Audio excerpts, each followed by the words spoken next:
In this video, I'm going to show you how to create a practical and highly useful item, something many people would love to have at home.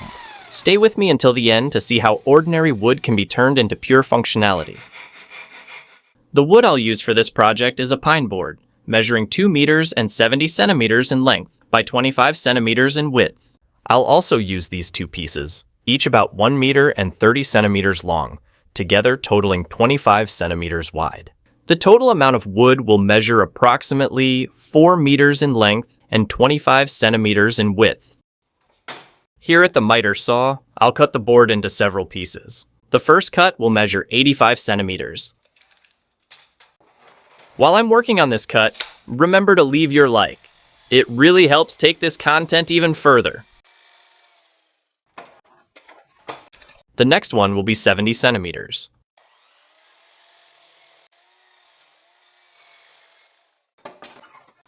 This one will be cut at 54 centimeters.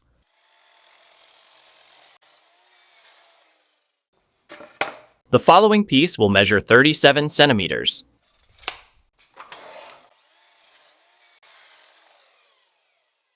And the last one will be trimmed to 20 centimeters.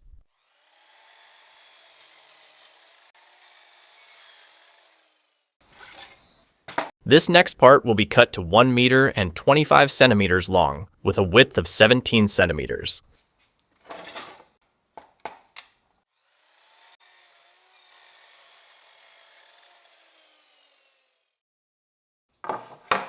Next, I'll run all the parts through the thickness planer to make the thickness uniform, leaving everything at 20 millimeters.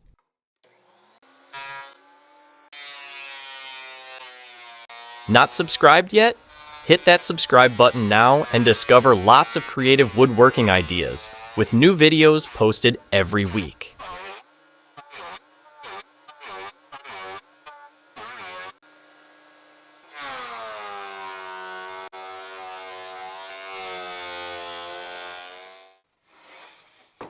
Now, I'll trim the 5 sections on both sides to clean up the edges and standardize the width. They currently measure 25.5 centimeters wide. I'll remove just a few millimeters from each side, ending up with exactly 25 centimeters.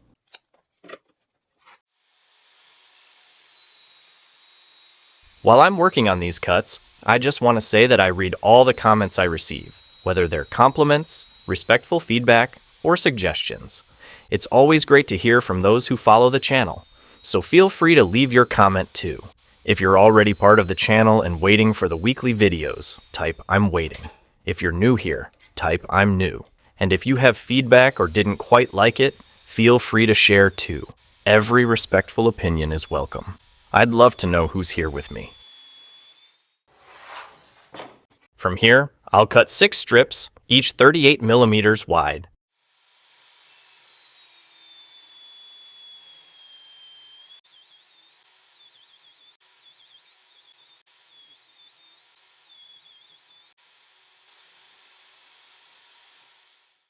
From these 2 pieces, I'll make 8 parts, each 25 centimeters long. To ensure they all end up the same size, I'll use this stop block that I have already set to that measurement.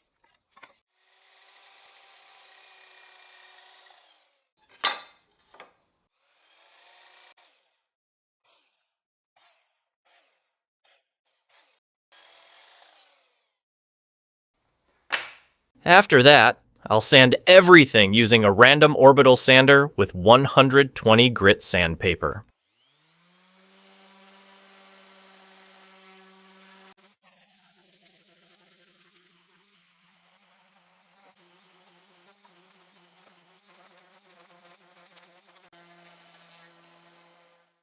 Where there are defects like this, I'll fix them by applying wood filler in the color chestnut. The filler will be applied with a putty knife. After a few minutes, once it dries, I'll sand it smooth. Next, I'll mark these pieces that are 25 centimeters long. I've already set my combination square at 4 centimeters, so I'll mark the ends accordingly. I'll repeat this process for all of them.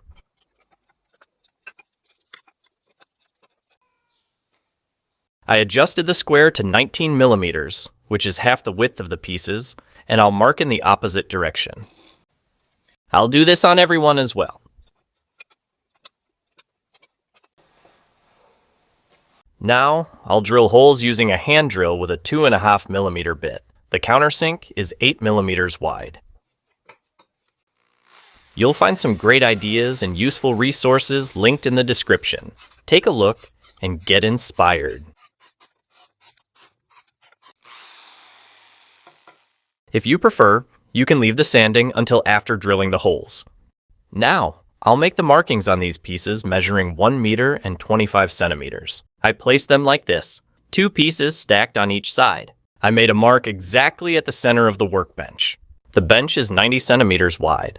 At the corners, I marked 2.5 centimeters from the edge on both sides. Here's the line, 2.5 centimeters from the edge. I positioned the corners, aligning them with the outside of the bench and the center line. This was the method I found to ensure the same angle on both sides. If you know a better way to do this, please share it in the comments. To keep them from moving out of place, I'll secure the ends with clamps. Here, I'll mark 27.5 centimeters from the edge, measuring from the inside on both sides. Always using the corner as a reference point. I'll grab the piece that measures 37 centimeters and place it exactly at the marked spots. Now, I'll draw a line on both sides. This piece, which measures 20 centimeters, will be added here, but only after installing the others. I adjusted the alignment of the ends to match perfectly, and now I'll make markings on the underside. Here, and here. These points will serve as a reference for attaching the 2 pieces, keeping the marks facing outward. I've already transferred this measurement to the combination square and will now mark the other end on both sides. With the markings done, I'll apply wood glue to the side opposite the countersink holes. I'll align it carefully with the outer edge and the reference line. Here, I'll fasten it with screws, measuring 3.5 millimeters by 30 millimeters. I'll repeat the same process on the opposite side.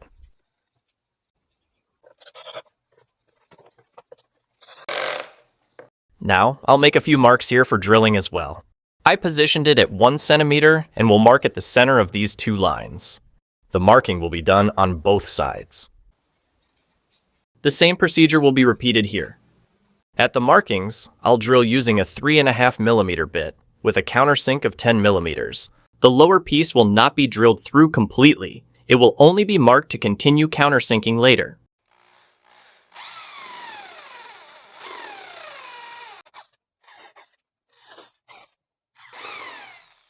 With the help of the square, I'll extend the markings along the sides. This will make assembly easier later on. I'll do this on both sides.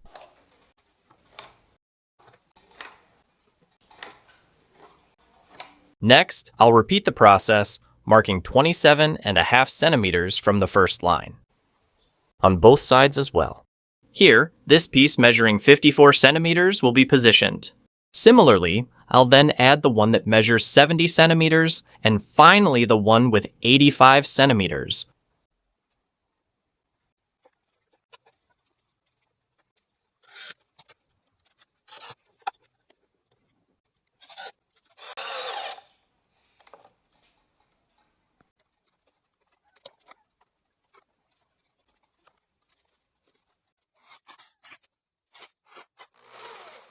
I'll make a third hole at each marked point. It will be drilled 1 centimeter below the reference line. I marked 19 millimeters, which is half the width of the piece. Here we have 1 centimeter. The drilling will be done right here. It will be used to screw in this reinforcement piece. If you feel it's not necessary to screw this board, you can make 2 holes underneath instead. The same will be done on all other sections. While I move forward with these markings, I just want to take a moment to thank you for being here.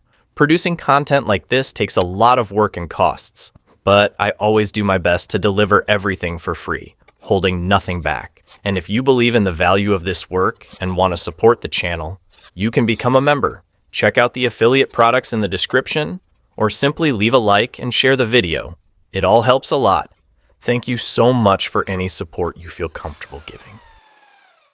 With everything completed, I can now remove the clamps. I'll then repeat the drilling on the piece that was underneath. But for this one, I'll countersink from the opposite side. The same will be done for the piece on the bottom. The countersink will always be made on the inverted side. Using the square, I'll connect the side markings. This way, I'll know exactly where to drill. That's exactly how I'll proceed with the other points too. With all the holes prepared, I'll start the assembly. I'll begin by using the largest piece, which measures 85 centimeters in length, and this smaller one, measuring 37 centimeters. I'll also use two parts like these. They have holes drilled at opposite angles. I'll place one of them here, and the other one like this. I'll apply some wood glue here, and also at this spot. I'll set it in place, using the markings for proper alignment. I'll secure it using this screw, which measures 3.5 millimeters by 40 millimeters. For now, I'll insert only one screw. I'll do the same at the other end. Then, I'll repeat the process on this side. Now, I'll insert the intermediate parts. I'll apply glue on both sides as well. With the glue applied, I'll align and fasten them properly. Next up is the piece measuring 54 centimeters.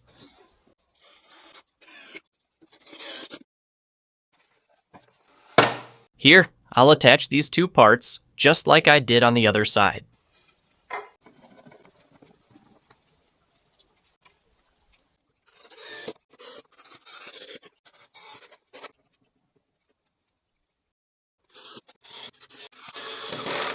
I'll stand it upright to check if everything looks good. Now, I can proceed to install the remaining screws.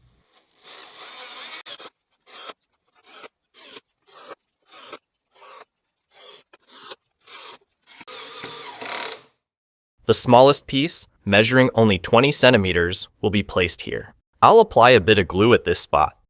And here as well. It will be fitted into place like this. I'll align it with the center part. I made sure the measurement at both ends matches perfectly, and ensuring that this spacing matches the other side. Since it's a small piece, I'll use headless nails for fastening instead of screws.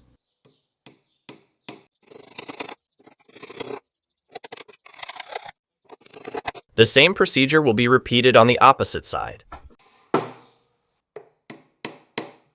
Using a Japanese handsaw, I'll remove the leftover tips.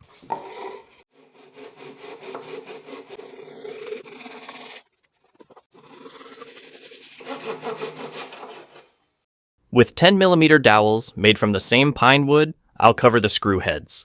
I'll apply a little wood glue to the tip of each dowel, then insert it into the hole. The excess will be trimmed using the Japanese saw, leaving it flush.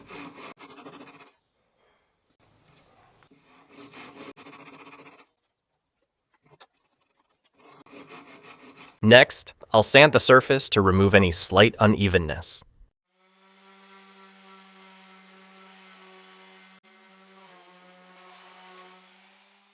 This process will be repeated at all other points.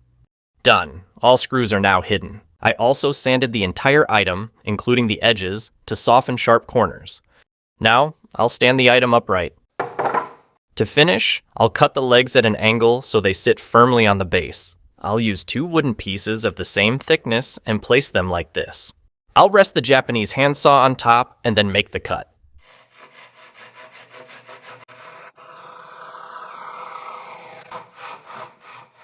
After cutting, I'll place another piece of the same thickness under the wood that was just cut. Then I'll repeat the process for the remaining legs.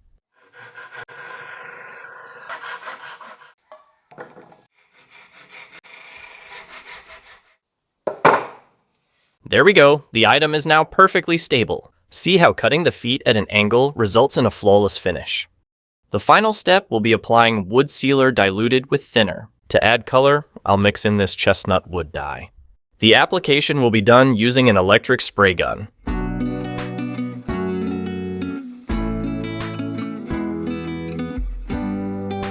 Painting something like this can be a bit of a hassle. It would have been easier to just use clear varnish, but if you've already left a like and a comment, that makes it all worth it. Well, folks, here's the finished project. A versatile shelving unit, ideal for displaying products in a store. It can also be very handy at home, in laundry areas for cleaning supplies, on patios for plants, and many other uses. If you enjoyed it, leave a like and subscribe to the channel to follow new projects. And let me know in the comments what you thought of this work. I read them all and reply to as many as possible. Now, stay tuned for more amazing ideas coming up on the end screen. Thank you for watching, and see you in the next video.